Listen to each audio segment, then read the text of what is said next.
What's going on, everybody? Today I have an actual crazy gaming PC build for you guys. Today we're putting together a $600 budget gaming PC. I honestly think I did really well, especially with the cost restraints. This thing only came out to about $600. Stick around because I'm going to be showing all the parts I used and how I built this PC. So yeah, if you do end up enjoying this video, please leave a like and subscribe. It helps the channel out a ton and you'd be helping me make more content like this. But yeah, without any further ado, let's get straight into the video. This build starts out like most others with the motherboard. I'm using the Asus A520M plus Wi-Fi. I got this board for $100, which is actually a really good price. It's a micro ATX board on the AM4 platform. Nothing too noteworthy, but it supports ARGB and it has Wi-Fi, which is actually really needed for this build as there won't be any Ethernet running to this PC. So we're gonna need a Wi-Fi connection. For its price, I find this motherboard really hard to beat. In fact, I'm using this motherboard in my build right now. This motherboard does support 3200 megahertz RAM and it is only PCIe 3.0, so if that's a problem for you, just note that.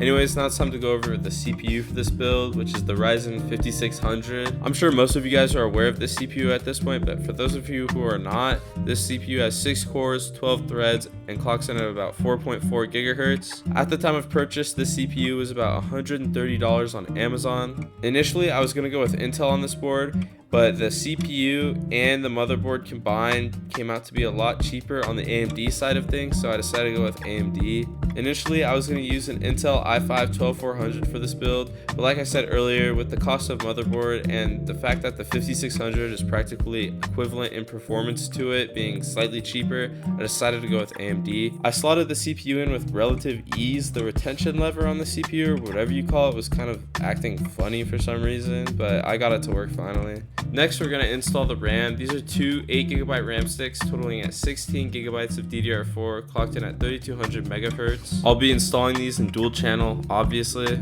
Again, all pretty trivial stuff so far. One thing to note is that I didn't slot in the RAM all the way on the left, and that ended up being a problem later, but I solved it, don't worry. Alright, so I can't lie to you guys, so I'm going to have to be honest with something, but I kind of cheated with the build here. I already had an M.2 SSD on hand that I used, but just keep in mind, if you do end up following this build somewhat, it will be an extra like $50 if you get an M.2 SSD. Even cheaper if you go with a SATA SSD or hard drive, which I don't recommend doing. At least get a SATA SSD. I took this M.2 SSD out of my old gaming laptop. This SSD is like a Samsung 970 or 980. It has 1 terabyte of storage. But like I said before, it'd only be like an extra $50 to cop like a 500 gigabyte M.2 SSD for a build like this. But yeah, I just wanted to be clear with that. Finally, I got to installing the CPU cooler. The CPU cooler is actually a really good price. It's the Thermalright Peerless Assassin and it's only like $30 on Amazon.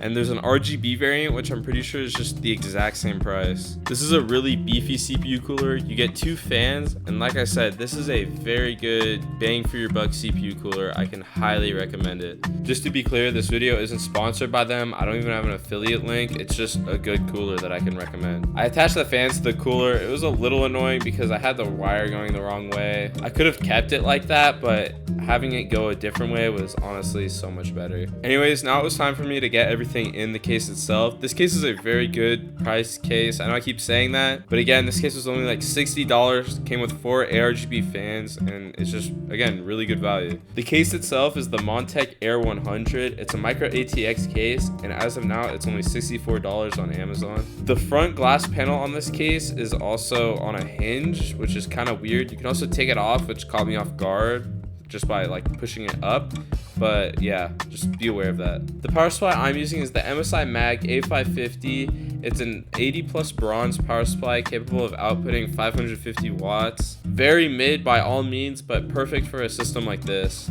I got this for like $50 or $60, so a really good price for a power supply of this high quality. It's also a non-modular power supply, so you're gonna have to deal with all the wires being everywhere, and this is actually kind of annoying, especially in a case like this that has very low cable management space. On the topic of that, that is one of this case's few downsides. It has very little cable management space in the back. Anyways, with the power supply out of the way, it's time to mount the motherboard in the case. Most people say that the hardest part about building a PC is all the front panel wires on the motherboard, but in my opinion, it's putting in the IO shield. Especially on more budget cases like this one, it's really difficult to pop in. It requires an uncomfortable amount of force. I didn't get any video of me mounting the IO shield, probably because it took so long, but here's me mounting the motherboard instead. One thing to note is that the fan on the right was super close to hitting the heat shroud on the motherboard that was also on the right. Like, we're talking millimeters away, but it worked out. In the end, we finally got the motherboard mounted. It only took like 20 minutes. But now it's on to everybody's favorite part, mounting the graphics card. The graphics card for this build is the AMD 6600 by Power Color. At the time, I was able to score this GPU for around 180 to 190 new. As of now, it's $200. Definitely a capable card, and if you're going for something new like I was, then it's a good price. Anyways, this brings me to my last gripe about this case, and it's that these PCIe brackets have to be manually just pushed out, essentially destroying them. I don't mind this if it cuts costs, but I don't like it either. They also can scrape up against the motherboard, which is something you definitely don't want to happen. I realized this though early enough and made sure that didn't happen. Also, one thing that really confused me is that the screws to hold in the graphics card through the PCIe brackets just didn't come with it, and I realized you're supposed to use the screws that are meant for like the power supply or fans. I forget, but one of those screws actually works with it, which is really weird. But this case has no dedicated PCIe slot screws.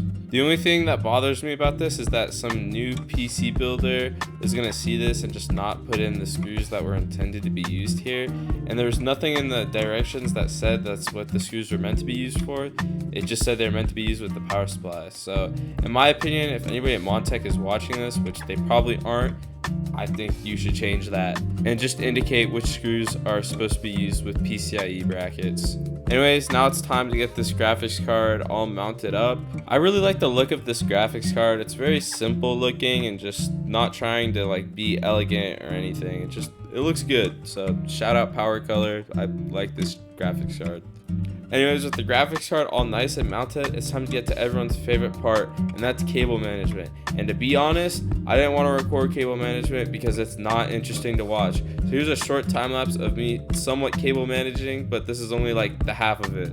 I ended up having to take the graphics card out to get the front panel cables working, but that's it. Anyways, I plugged the PC in and it didn't boot, but like I said before, that was just because the RAM wasn't fully seated. That's my bad. I'll take it. But after reseating the RAM, the computer booted perfectly fine. We booted on the PC, bro. At this point in time, it was like 3 in the morning and I finally finished building this PC, so I just went to bed. And in the morning, I cleaned off all the trash from this build off my desk and got some pretty cool shots with the PC. Honestly, I'm really happy with how this PC came out. It looks phenomenal and it's not like gigantic because it's a micro ATX case. It's really cool looking. The PC part picker build for this case also comes out to $600, basically on the dot.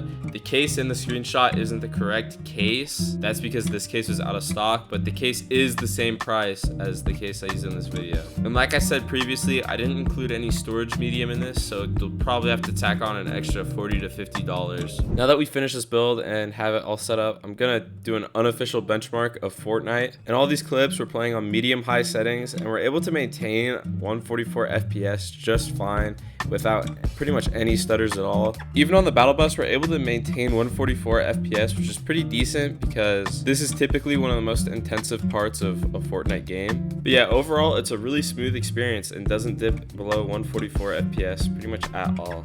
I'd say for only $600, this build is performing pretty well, and I think it's pretty good. Anyways, with everything said and done, it's finally time to wrap up this video. So if you did end up enjoying this video, please consider dropping a like and leaving a sub. It would help out the channel a lot. These videos take a long time to make, so I'd appreciate it if you did any of that. Anyways, I really hope you enjoyed this video or it helped you in some way. But yeah, that's about it. So I'll see you guys later.